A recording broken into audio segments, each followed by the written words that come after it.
విజయవాడ రాజకీయానికి సంబంధించి ఒక ఇంట్రెస్టింగ్ టాపిక్తో నేను మీ ముందుకు వచ్చా. విజయవాడ మేయర్పేటం ఈసారి ఎవరి తరం కాబోతుంది? టీడీపీ నుంచి ఇప్పటికే పలువురు ఆశావహుల పేర్లు వినిపిస్తున్న వేళ బోండా ఉమా తనయుడు పేరు ఎందుకు ఒక్కసారిగా రాజకీయ వర్గాల్లో చర్చకు వచ్చింది? ఆగస్టు 5న బోండా తన కుమారుడితో కలిసి ముఖ్యమంత్రి చంద్రబాబును కలవడం వెనుక విజయవాడ కార్పొరేషన్ ఎన్నికల లెక్కలు ఉన్నాయా? ఆ భేటీలో మేయర్ పదవిపై బోండా కుటుంబానికి ఏమైనా హామీ లభించిందా? ఇదే ఇప్పుడు బెజవాడ రాజకీయాల్లో ఆసక్తికరమైన చర్చకు దారితీస్తోంది. విజయవాడ కార్పొరేషన్ ఎన్నికలు సాధారణ ఎన్నికలు కావు. రాజధాని ప్రాంతంలో కీలకమైన నగరం కావడంతో విజయవాడ మేయర్పీఠానికి రాజకీయ ప్రాధాన్యత చాలా ఎక్కువ.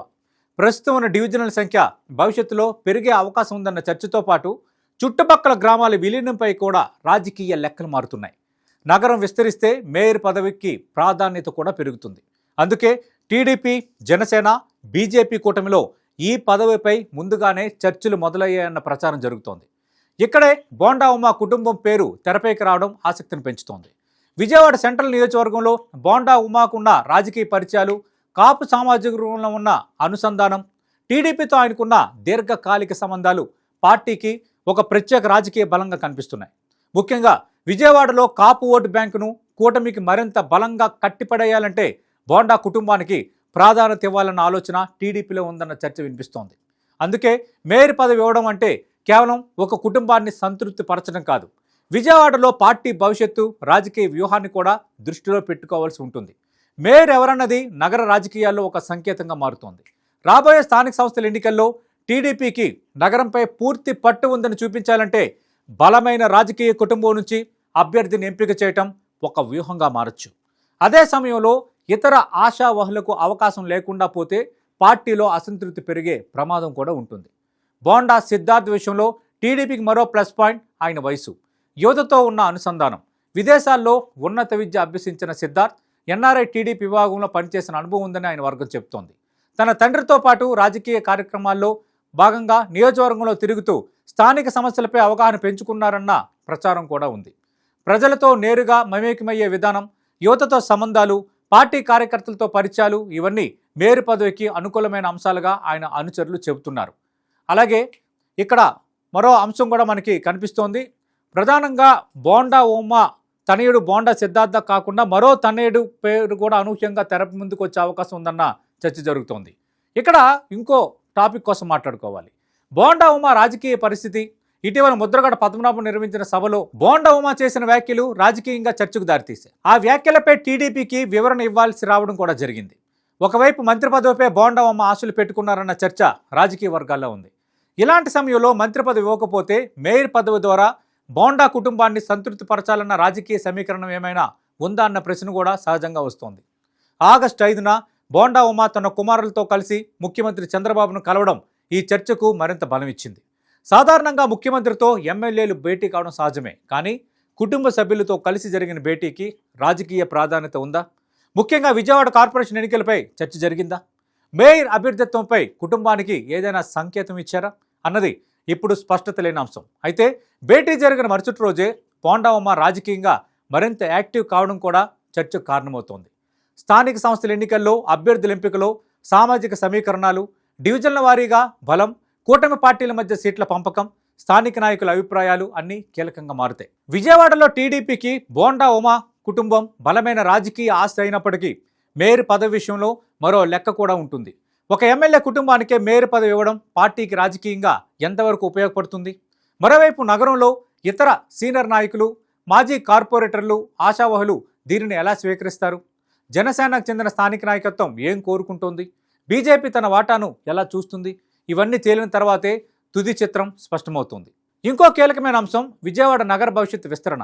64 డివిజన్ల నుంచి 86 డివిజన్లకు పెరిగే అవకాశం, 74 గ్రామాల విలీనం వంటి ప్రతిపాదనలు అమల్లోకి వస్తే నగర రాజకీయ భౌగోళికంగా పూర్తిగా మారవచ్చు. కొత్త ప్రాంతాలు చేరితే కొత్త సామాజిక సమీకరణాలు వస్తాయి. కొత్త డివిజన్లలో కొత్త నాయకత్వం ఎదుగుతుంది. అలాంటి సమయంలో మేయర్ అభ్యర్థి కేవలం ఒక నియోజకవర్గానికి పరిమితమైన నాయకుడిగా కాకుండా మొత్తం నగరాన్ని సమన్వయం చేయగలగ వ్యక్తి కావాలి. బోండా సిద్ధార్థకు ఇది ఒక ప్రధాన అర్హతగానే చూస్తున్నారు. సిద్ధార్థకు అవకాశం వస్తే, ఒకవేళ ఆయన సోదరుడికి కానీ అవకాశం వస్తే ఆయన ముందున్న బాధ్యత కూడా చిన్నది కాదు. విజయవాడకు డ్రైనేజీ, ట్రాఫిక్, రోడ్లు, పారిశుద్ధ్యం, తాగునీరు, నగర విస్తరణ, వరదల సమస్య, పార్కులు, ప్రజా రవాణా వంటి అనేక అంశాలున్నాయి. రాజధాని ప్రాంతానికి కేంద్ర బిందువుగా విజయవాడ వేగంగా అభివృద్ధి చెందుతున్న సమయంలో మేయర్ పదవి కేవలం రాజకీయ హోదా కాదు, నగర అభివృద్ధిపై స్పష్టమైన విజన్ చూపించాల్సిన బాధ్యత యువ నాయకుడిగా ఎవరు మేయర్ అభ్యర్థి అవుతారో వాళ్ళకి ఉంటుంది. ఆ విధంగా వీళ్ళకి అవకాశం వస్తే ఆ విజన్ను కార్యాచరణలోకి తీసుకురావటమే అసలు సవాల్. అదే సమయంలో బోండా ఉమ రాజకీయ అనుభవం తనయుడు సిద్ధార్థ్కి కానీ మరో తనయుడికి కానీ బలం కావచ్చు.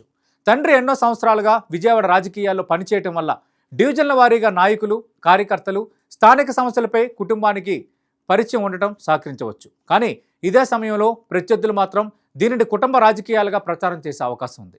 ఎమ్మెల్యే కుమారుడికి మేయర్ పదవి ఇవ్వడం వెనుక అర్హత ఉంటే కుటుంబ ప్రభావమే పనిచేసిందని విమర్శలు వచ్చే అవకాశం కూడా ఉంది. అందుకే సిద్ధార్థ్ తన పనితీరుతోనే ఆ విమర్శలకు సమాధానం చెప్పాల్సి ఉంటుంది. టీడీపీ కూడా ఈ నిర్ణయం అంత సులభం కాదు. బోండా కుటుంబాన్ని సంతృప్తిపరచడం ఒక రాజకీయ ప్రయోజనం అయితే, విజయవాడలోని మిగతా ఆశావాహులను సమన్వయం చేయటం మరో రాజకీయ అవసరం. కూటమి భాగస్వాముల మధ్య సమతుల్యత పాటించడం మూడో కీలకమైన అంశం. ముఖ్యంగా స్థానిక సంస్థల ఎన్నికల్లో సీట్ల పంపకం, మేయర్ పీఠం విషయంలో కూటమి పార్టీల అంగీకారం కీలకం కానుంది. అందుకే బోండా తనయుల పేరు వినిపిస్తున్నప్పటికీ తుది నిర్ణయం అనేక రాజకీయ లెక్కలపై ఆధారపడి ఉంటుంది. అయితే ఒక విషయం మాత్రం స్పష్టంగా కనిపిస్తోంది. విజయవాడ మేయర్ పీఠంపై బోండా కుటుంబం కన్నేసిందన్న చర్చ ఇప్పుడు రాజకీయంగా బలపడుతోంది.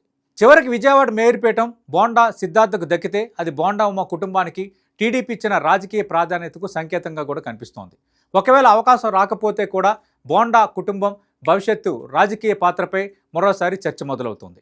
ముఖ్యమంత్రి చంద్రబాబు తీసుకున్న నిర్ణయం, నారా లోకేష్ వ్యూహం, కూటమి పార్టీల మధ్య జరిగే చర్చలు, విజయవాడలోని స్థానిక రాజకీయ సమీకరణాలే చివరికి మేయర్ అభ్యర్థి నిర్ణయించనున్నాయి. మరి మేయర్ పీఠం బోండా ఫ్యామిలీకి దక్కుతుందా? బోండా ఉమా కుటుంబానికి చంద్రబాబు నిజంగానే హామీ ఇచ్చారా? మంత్రి పదవి ఆశిస్తున్న బోండా ఉమాను కొడుకు మేయర్ పదవితో టీడీపీ సంతృప్తి పరచబోతుందా? లేక విజయవాడ మేయర్ విషయంలో చివరి నిమిషంలో మరో రాజకీయ సమీకరణ తెరపైకి వస్తుందా?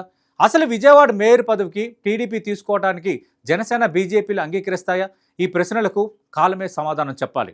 ఇక మరో కీలకమైన అంశం కూడా ఇక్కడ మనం మాట్లాడుకోవాలి. బోండా ఉమ చాలా సీనియర్ నేతగా ఉన్నారు, ప్రస్తుతం ప్రభుత్వ విప్పుగా ఉన్నారు.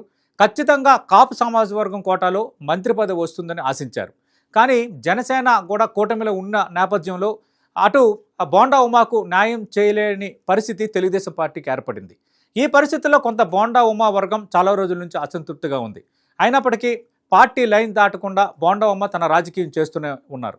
ఈ పరిస్థితుల్లో బోండా ఉమ కీలక నేత కాబట్టి ఖచ్చితంగా ఒకవేళ విజయవాడ కార్పొరేషన్కి సంబంధించి ఓసీ జనరల్ అయితే ఖచ్చితంగా బోండా ఉమా కుటుంబానికే అవకాశం దక్కొచ్చన్నది తెలుగుదేశం పార్టీలో చాలా బలంగా వినిపిస్తున్నమాట. బోండా తనయుల్లో ఒకరికి మేయర్ అభ్యర్థిగా అవకాశం రావచ్చు అంటున్నారు. ప్రత్యక్ష పద్ధతి కాకపోయినా కార్పొరేటర్గా గెలిచి ఖచ్చితంగా మేయర్ పీఠంపై బోండా ఫ్యామిలీకి ఒక ఛాన్స్ ఇవ్వాలన్న ఆలోచనలో చంద్రబాబు, లోకేష్ ఉన్నట్టుగా తెలుగుదేశం పార్టీ వర్గాల్లో బలంగా చర్చ జరుగుతోంది. చూద్దాం మరి ఈ అటు పదవులు ఆశించడం బోండా ఫ్యామిలీ తప్పు కాదు. ఎందుకంటే ఆయన మంత్రి పదవి ఆశించారు, మంత్రి పదవి రాలేదు.